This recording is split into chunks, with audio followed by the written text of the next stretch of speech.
नमस्कार दोस्तों, this is Tripti and स्वागत है आपका थिंक बिग यूट्यूब चैनल में। थिंक बिग यूट्यूब चैनल की चाइल्ड डेवलपमेंट एंड पेडागोजी के इस सीरीज़ में आज हम देखेंगे बाल केंद्रित शिक्षा एवं प्रगतिशील शिक्षा की अवधारणा। आज के वीडियो को स्टार्ट करने से पहले अगर आपने अभी तक चैनल को लाइक शेयर सब्सक्राइब नहीं किया है तो चैनल को लाइक शेयर सब्सक्राइब ज़रूर कीजिए, क्योंकि आपको इससे आगे भी और भी क्वालिटेटिव वीडियो मिलते रहे। तो आज की इस वीडियो में हम बात करने वाले हैं बाल केंद्रित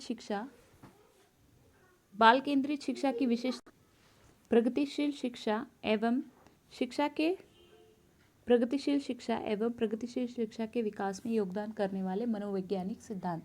और आखिरी है प्राथमिक शिक्षा का सार्वभौमिकरण और शिक्षा का अधिकार अधिनियम।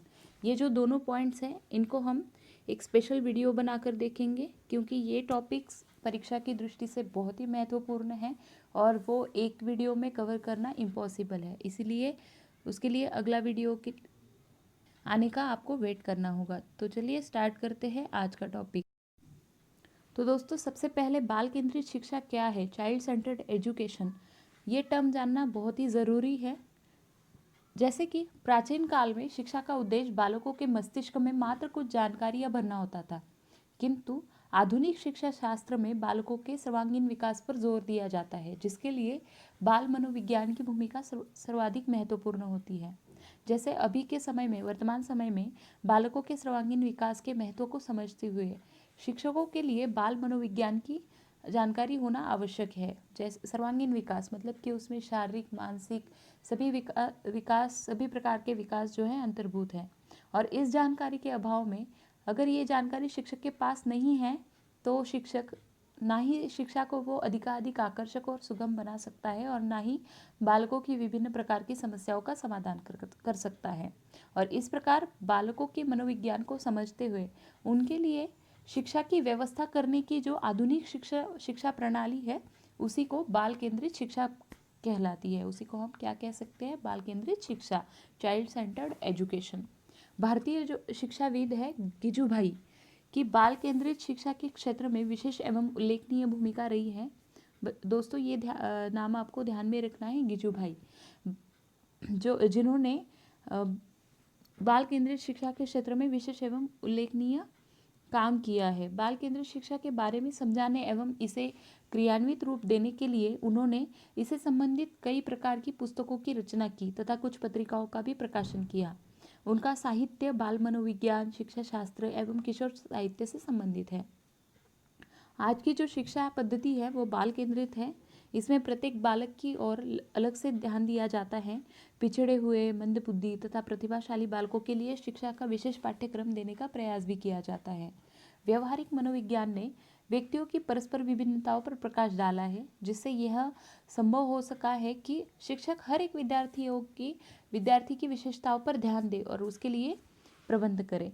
आज के शिक्षक को केवल शिक्षा एवं शिक्षा पद्धति के बारे में नहीं बल्कि शिक्षार्थी के बारे में भी जानना होता है, क्योंकि आधुनिक शिक्षा विषय प्रधान या अध्यापक प्रधान न होकर बाल केंद्रित है। इसमें इस बात का महत्व नहीं कि शिक्षक कितना ज्ञानी है, आकर्षक और गुणयुक्त है, बल्कि इस बात का महत्व है कि वह बालक के व्यक्तित्व का कहाँ तक विकास कर पाता है, और यही है बाल केंद्रित शिक्षा। अब जानते हैं बाल केंद्रित शिक्षा की विशेषताएं।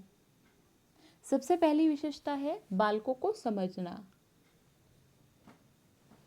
किसी भी क्षेत्र में सफलता के लिए शिक्षक को बालकों के मनोविज्ञान की जानकारी अवश्य होनी चाहिए। इसके अभाव में वह बालकों की न तो विभिन्न प्रकार की समस्याओं को समझ सकता है और न ही उनकी विशेषताओं को, जिसके परिणाम स्वरूप बालकों पर शिक्षक के विभिन्न प्रकार के व्यवहारों का प्रतिकूल प्रभाव पड़ सकता है।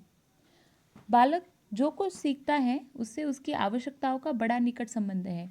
स्कूल में पिछड़े हुए और समस्याग्रस्त बालकों में से अधिकतर ऐसे होते हैं जिनकी आवश्यकताएं स्कूल में पूरी नहीं होती, इसलिए वे सड़कों पर लगे बिजली के बल्बों को फोड़ते हैं, स्कूल से भाग जाते हैं, आवारागर्दी करते हैं और आस पड़ोस के लोगों को तंग करते तथा मोहल्ले के बच्चों को पीटते हैं। मनोविज्ञान के ज्ञान के अभाव में शिक्षक मारपीट के द्वारा इन दोषों को दूर करने का प्रयास करता है, परंतु बालकों को जो समझने वाला शिक्षक है वो यह जानता है कि इन दोषों का मूल उनकी शारीरिक, सामाजिक तथा मनोवैज्ञानिक आवश्यकताओं में ही कहीं ना कहीं है। इसीलिए बाल केंद्रित जो शिक्षा है वो बालकों को समझने के लिए बहुत ही महत्वपूर्ण है। बाल मनोविज्ञान शिक्षक को बालकों के व्यक्तिगत भेदों से परिचित कराती है और यह बतलाती है कि उनमें रुचि, स्वभाव तथा बुद्धि की दृष्टि से भिन्नता पाई जाती है। और कुशल शिक्षक मंदबुद्धि, सामान्य बुद्धि तथा कुशाग्र बुद्धि बालकों में भेद करके उन्हें उनकी योग्यताओं के अनुसार शिक्षा देता है। और शिक्षा देने में शिक्षक को बालक और समाज की आवश्यकताओं में समन्वय करना होता है और यह स्पष्ट है कि इसके लिए उसे बालक की पूर्ण मनोवैज्ञानिक जानकारी होनी चाहिए। अगली विशेषता है शिक्षण विधि, टीचिंग मेथड। शिक्षा शास्त्र शिक्षक को यह बतलाता है कि बालक को क्या पढ़ाया जाए, परंतु असली समस्या जो है वो यह है कि कैसे पढ़ाया जाए और इस समस्या को सुलझाने में बाल मनोविज्ञान शिक्षक की सहायता करता है। बाल मनोविज्ञान सीखने की प्रक्रिया, विधियों, महत्वपूर्ण कारकों, लाभदायक और हानिकारक दशाओं, रुकावटों, सीखने का वक्र तथा प्रशिक्षण संक्रमण, ये विभिन्न तत्वों से परिचित कराता है और इनके ज्ञान से शिक्षक बालकों को सीखने में सहायता कर सकता है। शिक्षा मनोविज्ञान शिक्षण की विधियों का भी मनोवैज्ञानिक विश्लेषण करता है और उनमें सुधार के उपाय बतलाता है। बाल केंद्रित शिक्षा में शिक्षण विधि को प्रयोग में लाते समय बाल मनोविज्ञान को ही आधार बनाया जाता है। अगली विशेषता है मूल्यांकन और परीक्षण, इवैल्यूएशन एंड टेस्ट। शिक्षण से ही शिक्षक की समस्या हल नहीं हो जाती, उसे बालकों के ज्ञान और विकास का मूल्यांकन और परीक्षण करना होता है। मूल्यांकन से परीक्षार्थी की उन्नति का पता चलता है। शिक्षा की प्रक्रिया में शिक्षक और शिक्षार्थी बार बार यह जानना चाहते हैं कि उन्होंने कितनी प्रगति हासिल की है और यदि उन्हें सफलता अथवा असफलता मिली है तो क्यों और उसमें क्या परिवर्तन किया जा सकता है। इन सभी प्रश्नों को सुलझाने में मूल्यांकन के साथ साथ विभिन्न प्रकार के परीक्षणों और मापों की आवश्यकता पड़ती है। भारतीय शिक्षा प्रणाली में मूल्यांकन शब्द परीक्षा और तनाव से जुड़ा हुआ है, लेकिन मूल्यांकन के इस तनाव एवं दुश्चिंता को दूर करने के लिए वर्तमान बाल केंद्रित शिक्षा प्रणाली में सतत एवं व्यापक मूल्यांकन पर जोर दिया गया है, जो बालकों के इस प्रकार के तनाव एवं दुश्चिंता को दूर करने में सहायक साबित होता है। सतत एवं व्यापक मूल्यांकन मतलब CCE, कंटिन्यूअस कॉम्प्रिहेंशन इवैल्यूएशन। सतत और व्यापक मूल्यांकन का जो अर्थ है मतलब कि छात्रों के विद्यालय आधारित मूल्यांकन की प्रणाली से है, जिसमें छात्रों के विकास के सभी पक्ष शामिल हैं। यह एक बच्चे की विकास प्रक्रिया है जिसमें दोहरे उद्देश्यों पर बल दिया जाता है और ये उद्देश्य एक और मूल्यांकन में निरंतरता और व्यापक रूप से सीखने के मूल्यांकन पर तथा दूसरी ओर व्यवहार के परिणामों पर आधारित है। यहाँ निरंतरता का अर्थ इस पर बल देना है कि छात्रों की वृद्धि और विकास के अभिज्ञात पक्षों का मूल्यांकन एक बार के कार्यक्रम के बजाय एक निरंतर प्रक्रिया है, जिसे संपूर्ण अध्यापन अधिगम प्रक्रिया में निर्मित किया गया है और यह शैक्षिक सत्रों की पूरी अवधि में फैली हुई है। इसका अर्थ है कि मूल्यांकन की नियमितता, अधिगम अंतरालों का निदान, सुधारात्मक उपायों का उपयोग, स्वयं मूल्यांकन के लिए अध्यापकों और छात्रों के साक्ष्य का फीडबैक अर्थात प्रतिपुष्टि करना जरूरी है। दूसरा पद है व्यापक।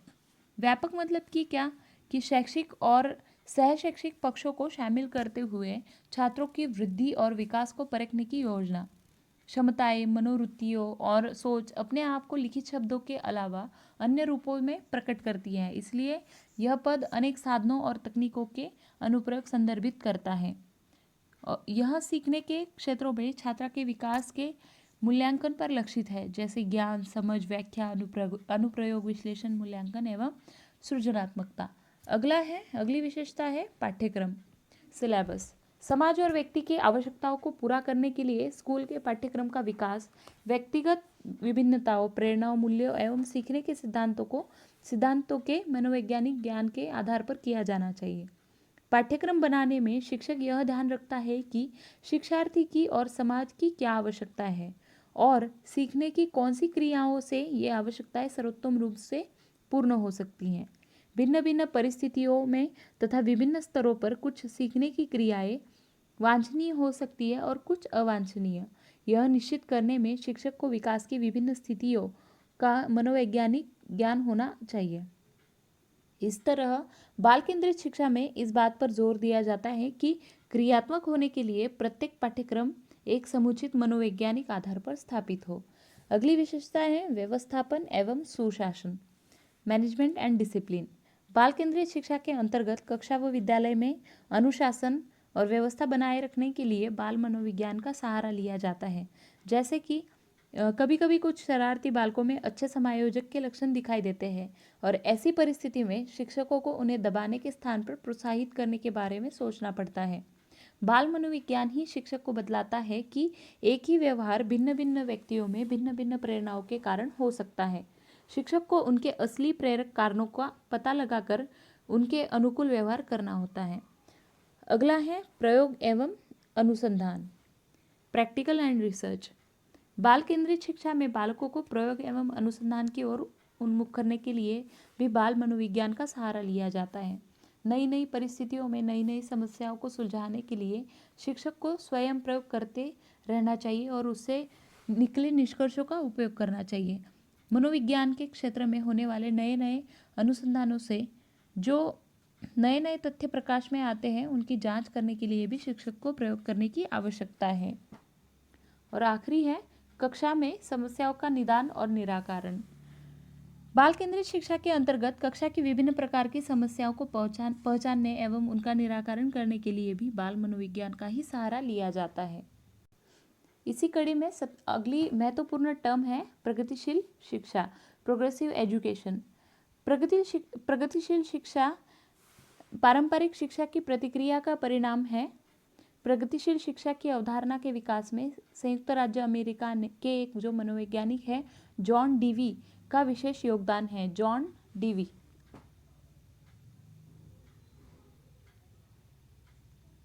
इनका विशेष योगदान है। प्रगतिशील शिक्षा की अवधारणा इस प्रकार है। शिक्षा का एकमात्र उद्देश्य बालक की शक्तियों का विकास है। वैयक्तिक विभिन्नता के अनुरूप शिक्षण प्रक्रिया में भी अंतर रखकर इस उद्देश्य को पूरा किया जा सकता है। प्रगतिशील शिक्षा के अंतर्गत प्रोजेक्ट विधि, समस्या विधि एवं क्रिया कार्यक्रम जैसी शिक्षण पद्धतियों को अपनाया जाता है। अब देखते हैं प्रगतिशील शिक्षा के विकास में योगदान देने वाले मनोवैज्ञानिक सिद्धांत। सबसे पहला है मस्तिष्क एवं बुद्धि, ब्रेन एंड इंटेलिजेंस। मस्तिष्क एवं बुद्धि मनुष्य की उन क्रियाओं के परिणाम हैं जिन्हें वह जीवन की विभिन्न व्यावहारिक सामाजिक समस्याओं को सुलझाने के लिए करता है। जो वह जीवन की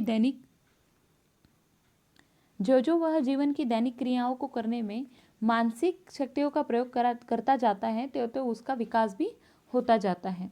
मस्तिष्क ही सबसे प्रमुख साधन है जिसकी सहायता से मनुष्य अपनी समस्याओं का हल करता है। एक साधन के रूप में मस्तिष्क के 3 प्रमुख रूप हैं: चिंतन, अनुभूति एवं संकलन। चिंतन, अनुभूति एवं संकल्प। अगला है ज्ञान। ज्ञान कर्म का ही परिणाम है। कर्म अनुभव से पूर्व आता है। अनुभव ज्ञान का स्रोत है। जिस प्रकार बालक अनुभव से यह समझता है कि अग्नि हाथ जला देती है, उसी प्रकार उसका संपूर्ण ज्ञान अनुभव पर आधारित होता है। अगला है मौलिक प्रवृत्तियां। सभी ज्ञान व्यक्तियों की उन क्रियाओं के फलस्वरूप प्राप्त होता है जो वे अपने अस्तित्व के लिए संघर्ष करने में करते हैं। सुरक्षा, भोजन तथा वस्त्र के लिए मानव जो संघर्ष करता है उसका परिणाम होता है कि कुछ क्रियाओं का प्रारंभ, और ये क्रियाएं ही व्यक्ति की उन प्रवृत्तियों, मौलिक भावनाओं तथा रुचियों को जन्म देती हैं। और अगला है चिंतन प्रक्रिया। चिंतन केवल मनन करने से पूर्ण नहीं होता और ना ही भावना समूह से इसकी उत्पत्ति होती है।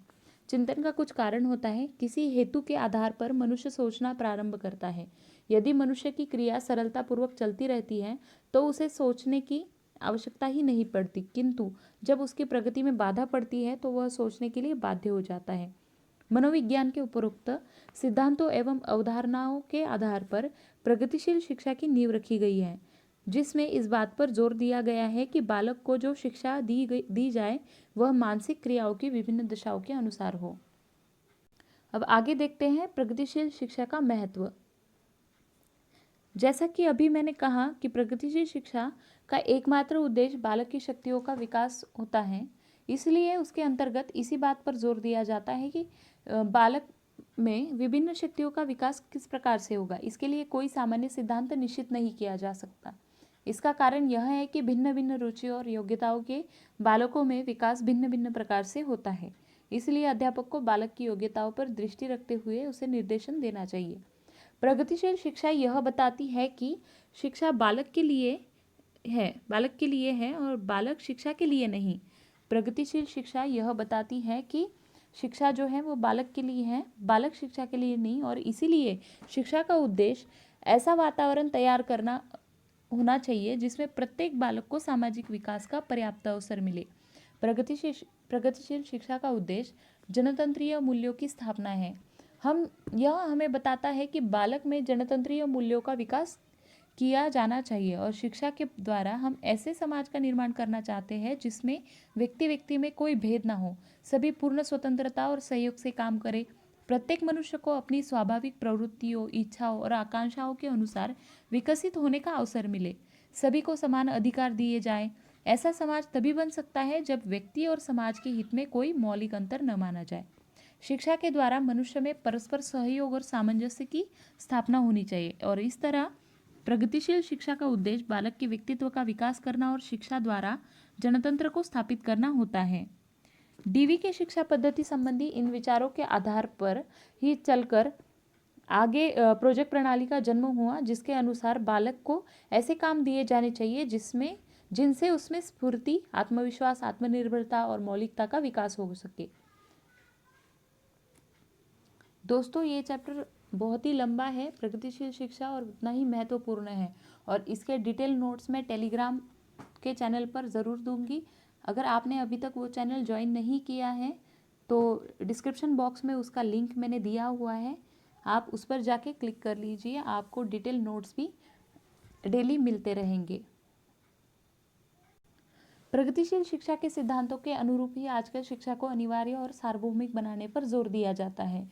शिक्षा का लक्ष्य व्यक्तित्व का विकास है और प्रत्येक व्यक्ति को उसके व्यक्तित्व का विकास करने के लिए शिक्षा प्राप्त करने का अवसर दिया जाना चाहिए। आधुनिक शिक्षा में वैज्ञानिक और सामाजिक प्रवृत्ति प्रगतिशील शिक्षा का योगदान है और इसके अनुसार शिक्षा एक सामाजिक आवश्यकता है। इसका लक्ष्य व्यक्ति और समाज दोनों का विकास है। इससे व्यक्ति का शारीरिक, बौद्धिक, सामाजिक और नैतिक विकास होता है। तो चलिए सॉल्व करते हैं आज की प्रश्नमाला। शिक्षण से अधिगम पर बल देने वाला परिवर्तन हो सकता है परीक्षा परिणामों पर केंद्रित होकर, बाल केंद्रित शिक्षा पद्धति अपनाकर, रटने को प्रोत्साहित करके, अग्र शिक्षण की तकनीक अपनाकर।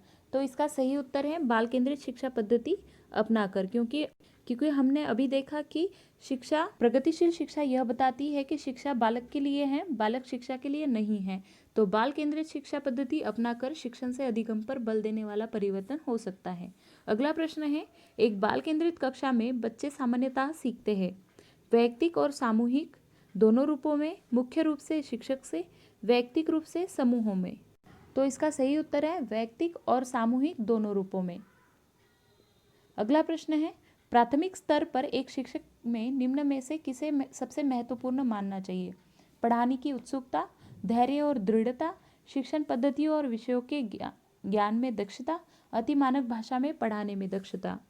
तो इसका सही उत्तर है धैर्य और दृढ़ता, क्योंकि प्राथमिक स्तर पर कक्षाओं में ज़्यादातर अशांति का वातावरण पाया जाता है और यह ठीक है कि विद्यालय में शांतिपूर्ण वातावरण होने से काम अधिक अच्छा होता है, किंतु शांति साधन है, साध्य नहीं। शिक्षक को तो अपनी ओर से बालकों की उनकी प्रवृत्तियों के अनुसार नाना प्रकार के कामों में लगाए रखना चाहिए और यदि इस प्रक्रिया में कभी कभी कुछ अशांति भी उत्पन्न हो तो उसे दूर करने के लिए बालक की क्रियाओं पर रोक टोक करना उचित नहीं है और इसीलिए शिक्षक में प्राथमिक स्तर पर सबसे महत्वपूर्ण जो है वो धैर्य और दृढ़ता होना आवश्यक है। अगला प्रश्न है, जॉन डीवी द्वारा समर्थित लैब विद्यालय उदाहरण है? फैक्ट्री विद्यालय, प्रगतिशील विद्यालय, पब्लिक विद्यालय, सामान्य विद्यालय। तो इसका सही उत्तर है प्रगतिशील विद्यालय। तो इस प्रकार हमने आज बाल केंद्रित शिक्षा एवं प्रगतिशील शिक्षा की अवधारणा, इसके बारे में चर्चा की है और कुछ प्रश्नों पर भी प्रकाश डाला है। अगर आपको वीडियो अच्छा लगे तो चैनल को लाइक, शेयर, सब्सक्राइब ज़रूर करें। Keep learning, keep watching, think big. Thank you.